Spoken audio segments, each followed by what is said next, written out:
We'll move on. President Donald Trump suspended diplomatic efforts to normalize relations with Venezuela, instructing his special envoy, Rtvi, to cease all contacts with Caracas. This decision followed a series of military strikes against vessels smuggling drugs off the coast of Venezuela. Trump told Congress that the United States is engaged in a non-international armed conflict with drug cartels. Here's what White House Press Secretary Caroline Leavitt told reporters during a press conference after being asked whether Donald Trump plans to deploy American troops to Venezuela.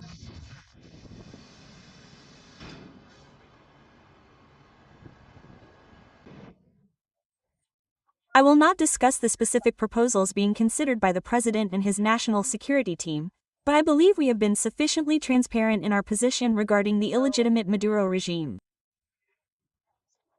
The president has taken unprecedented, tough measures to stop drug trafficking from Venezuela to our country. To date, several U.S. Air Force strikes against drug cartel vessels in the Caribbean are known to have occurred, between 4 and 6.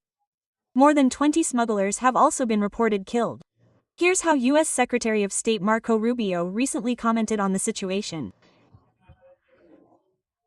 The United States has had intelligence for many years that allows us to intercept and stop drug cartel boats.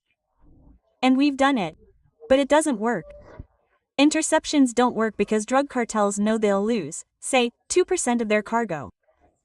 They factor that into their economy. What can stop them is being destroyed, getting rid of them. Rubio also notes that the same intelligence mechanisms are now being used with even greater vigilance to ensure that a drug cartel boat is heading specifically to the U.S. Only instead of intercepting it, it's being destroyed on orders from President Trump. According to the Secretary of State, the point is that the U.S. president has declared war on narco-terrorist organizations, and the time for uncontrolled drug trafficking into the country is over. Venezuelan President Nicolas Maduro, meanwhile, denies all accusations of drug smuggling and claims that Washington is seeking to overthrow his regime. Let's discuss this topic with our guest. We're joined by Maria Perda Riera, a professor of political science at Valencia College. We're joined by guests from Florida. Hello, thank you for joining us. How do you assess President Trump's decision to suspend diplomatic efforts with Venezuela?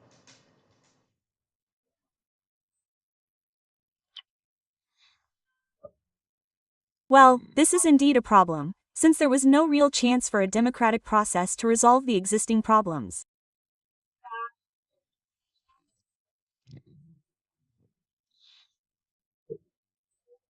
The decline in the level of communication between the administration and President Trump and Maduro is not beneficial to anyone. Trump continues to expel illegal immigrants from Venezuela. But on the other hand,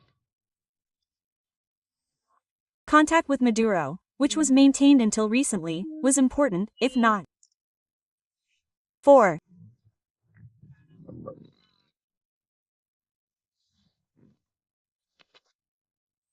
Damaging his ruling coalition, then at least for understanding the atmosphere in another country, so to speak.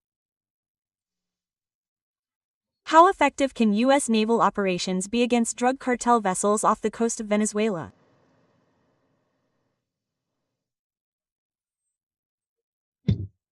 There is debate about the effectiveness of this tactic and whether these boats are actually carrying drugs or something else. Some experts point out that these boats are not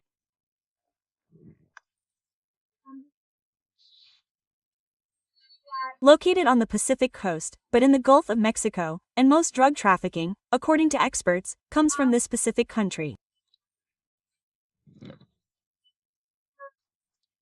Some believe that the destroyed boats weren't even drug traffickers, but simply fishermen. But again, we shouldn't forget that human trafficking is active in this region, including from Trinidad, Tobago, and Trinidad Tobago Island.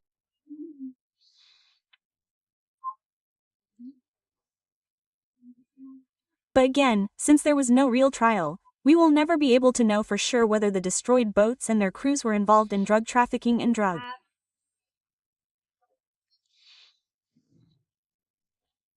shipments to the United States. We can only rely on the statement from the U.S. Department of Defense.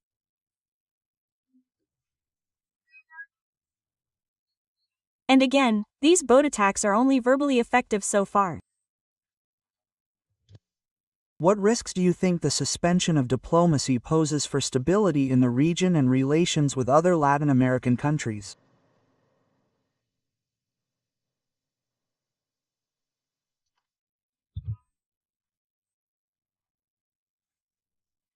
Indeed, this is causing great concern among Latin American countries in the region.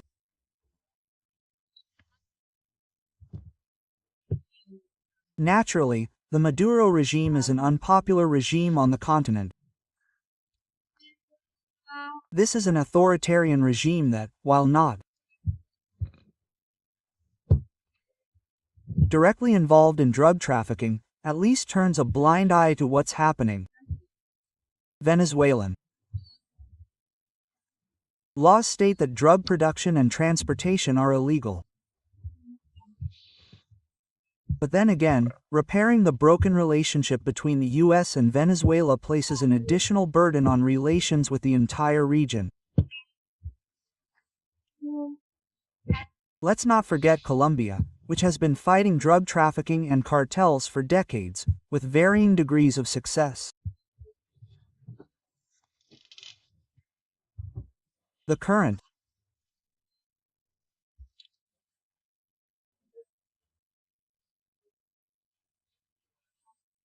situation is not the best scenario for regional agreements in Latin America, as there is a risk that cartels will increase their activity in Colombia and other countries bordering Venezuela.